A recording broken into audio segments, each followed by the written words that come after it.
Arulmozhi ma'am, இப்போ இது வந்து சுதந்திர போராட்டத்திற்கே இழுக்கு அப்படின்னு சொல்றது ஒரு பெரிய குற்றச்சாட்டா இல்லையா? ஒரு நாட்டின் பிரதமர் சுதந்திர தின விழாவில் பேசுறாரு, யாரையும் வந்து குறை சொல்லி பேசல, ஆனால் தன்னுடைய கொள்கை அடிப்படை இருக்கிறவங்க புகழ்ந்து பேசுவதற்கு அவருக்கு உரிமை இல்லையா அப்படின்னு கேட்பாங்க. ஏன்னா அவங்களுக்கு சார்பானவங்க அப்படிதான் கேட்பாங்க.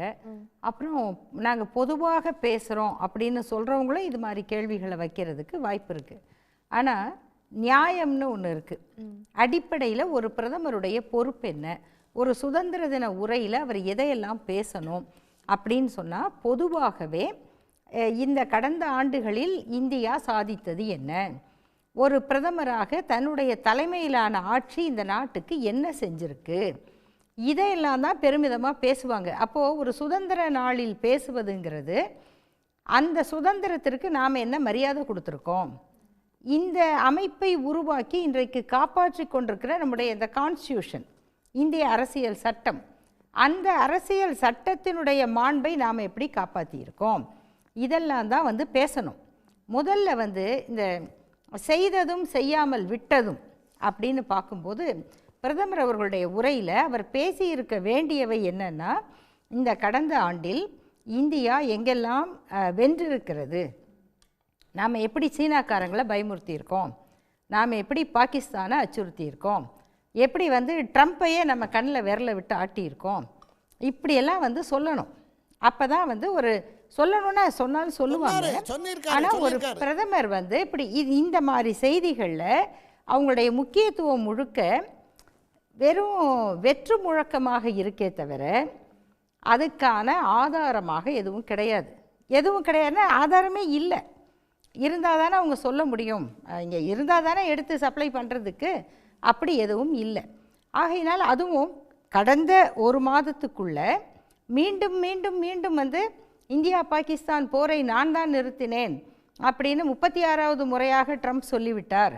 அப்படின்னா பிரதமருடைய பதில் எப்படி வரும்னா, நாங்கள் எந்த சமரசத்துக்கும் தயாராக இல்லை. நீங்கள் ஒரு நாள் ஒரு ஆங்கில செய்தித்தாள் இந்த செய்தி வந்த அன்னைக்கு எடுத்து பாருங்கள்.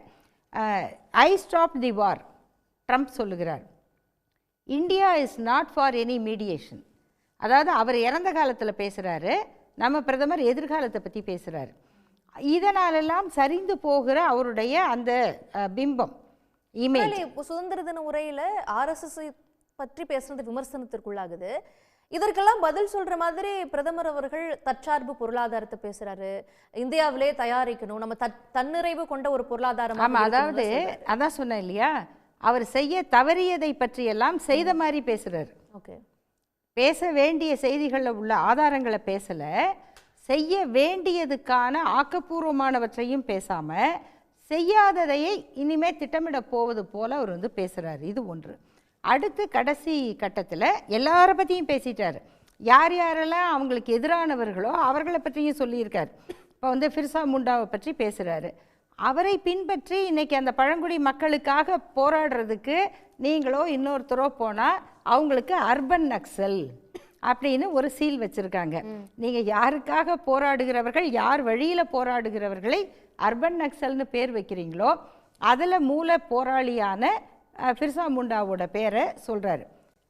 மகாத்மா ஜோதிபா பூலேவோட பேரை சொல்கிறார். அவருக்கு பெரிய தடைக்கல்லாக இருந்தது திலகருடைய தத்துவம் தான். திலகரையும் சொல்லிக்கிறாரு. கடைசியாக ஜவஹர்லால் நேரு பேரையும் சொல்லிட்டார். அவர் இருந்திருக்காருல பிரதமராக, அதை தவிர்க்க முடியாது, அதனால் சொல்லிட்டார். இதெல்லாம் வந்துட்டு கடைசியாக வச்சார் பாருங்க ஒரு கற்பனை கதை. இந்த 100 ஆண்டுகளில் RSS வளர்ச்சி பெற்றிருக்குங்கிறது உண்மை. ஆனால் RSS-ஆல் இந்தியா பயனடைந்திருக்கிறதா? RSS இயக்கம் இந்திய விடுதலைக்காக போராடியதா? இந்திய சுதந்திரத்திற்கும் RSS-க்கும் என்ன தொடர்பு? இந்திய சுதந்திரத்தை ஏற்றுக்கொள்ளாதவர்கள், அன்னைக்கு துக்க நாள் அப்படின்னு வெளிப்படையாக அறிவித்தவர் தந்தை பெரியார். ஏன்னா என்ன காரணம்? இப்பயும் நம்மளால் அதை பேச முடியும். ஆமாம், எங்களை வந்து இந்த மாதிரியான ஆட்கள் கையில் ஒப்படைச்சிட்டாங்க.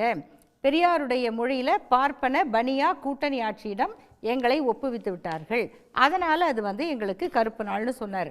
ஆனால் RSS வந்து 1991 நினைக்கிறேன், 91 அல்லது 92 அது வரைக்கும் சுதந்திர நாளைக்கு இந்திய தேசிய கொடியை அவங்க ஏற்றியதில்லை. ஒரு சுதந்திரத்துக்கு போராடிய அமைப்பாக இருந்தால் அவங்க தேசிய கொடியை ஏற்றுவாங்க. அவங்க வந்து ஏத்துக்கல, அதை எதிர்த்தும் இருக்கிறார்கள். எதிர்த்து இருக்காங்க. அதுக்கப்புறம் திருரங்கா யாத்திரவும் தேசிய கீதத்தை ஏத்துக்க மாட்டாங்க. அவங்களுக்கு இந்த தேசிய கீதத்தின் மீது மதிப்பில்லை. கான்ஸ்டியூஷனுக்கு பதில் அவங்க வேற ஒரு கான்ஸ்டியூஷன் வச்சிருக்காங்க. அந்த கொடியவும் ஏற்ற மாட்டாங்க. இந்திய சுதந்திரத்துக்கு அவங்க எந்த பங்களிப்பும் பண்ணலை. இது வெளிப்படையாக எல்லாருக்கும் தெரிந்த உண்மை. அப்படிப்பட்ட ஒரு இயக்கத்தை இந்த சுதந்திர நாளில் இந்த 100 ஆண்டுல அவங்களுடைய பங்களிப்பு அது வந்து ஒரு பெரிய சாதனை. லேட்டர் அவங்க திருரங்கா யாத்திரை எல்லாம் போறாங்க. சுஷ்மா ஸ்வராஜ் அவர்கள்லாம் வந்து இந்த கன்வர் யாத்திரா அப்படிங்கிறதுல வந்து மூவர்ண கொடியை எடுத்துக்கிட்டு அவங்க யாத்திரை போறாங்க. காஷ்மீர்ல வந்து அதே மாதிரி மூவர்ண கொடியை எடுத்துக்கிட்டு யாத்திரை போறாங்க. இதெல்லாம் எப்ப போறாங்க? 10 வருஷத்துக்கு முன்னாடி, 15 வருஷத்துக்கு முன்னாடி. இப்ப இருந்து 10 வருஷத்துக்கு முன்னாடி. அல்ல சுதந்திரம் ஏன் அந்த டிரான்சிஷனுக்கு வர்றாங்க? நான் என்ன கேட்கிறேன்னா, முதல்ல சுதந்திரத்துக்கு அவங்க என்ன பண்ணாங்க? சுதந்திரத்திற்கு எதுவும் பண்ணாமல் மக்கள் வந்து இவங்களை உள்ளேயே விட மாட்டாங்க. உங்களை பார்த்தா உங்களுடைய மூலவரான சவார்கர் அவர்கள் மன்னிப்பு கடிதம் எழுதி கொடுத்தவர் அப்படிங்கிறதான வரலாறு. நம்ம வந்து கப்பலோட்டிய தமிழனை பார்க்குறோம்ல, வஉசி அவர்களுடைய வரலாற்றை பார்த்துருக்கோம்ல, இந்த நாட்டில் போராடிய வீரர்கள் இருந்திருக்காங்கல்ல. கப்பலோட்டிய தமிழர் கப்பலோட்டிய தமிழருடைய வரலாற்று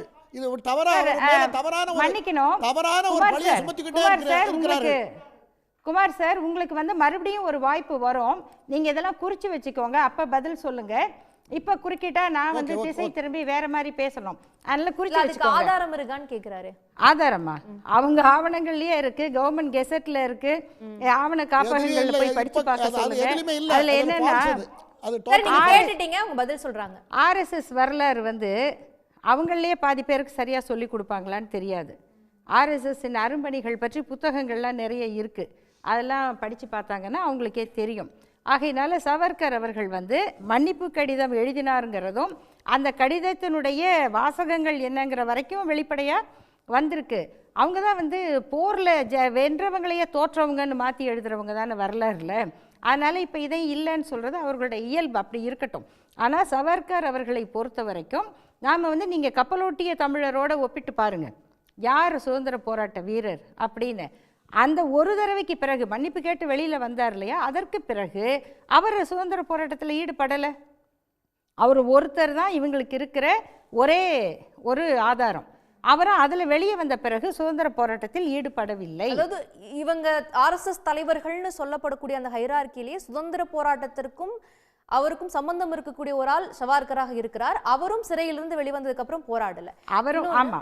காங்கிரஸ் இயக்கம் 885 இருந்து 1885 இயக்கமாக உருவானதிலிருந்து ஒவ்வொரு கான்ஃபரன்ஸா வருஷம் போராடி வந்திருக்கிறாங்க. சுதந்திரம் அடைஞ்சு அரசு அமைக்கிறதுல வரைக்கும் காங்கிரஸ் இருக்கு. காங்கிரஸ் மேல நம்பிக்கை இல்லாதனால தான் ஆர்எஸ்எஸ் ஆரம்பித்தாங்க. அதுவும் வரலாறு. அதே காங்கிரஸ் 74 77 குறிப்பிட்டு ஒரு டிக்டேட்டர் பார்ட்டியாக மாற்றப்படுவதும் ஆன்டி நேஷனலாக மாற்றப்படக்கூடிய அந்த டிரான்சிஷன் இருக்குல்ல, அது எப்படி நடந்தது?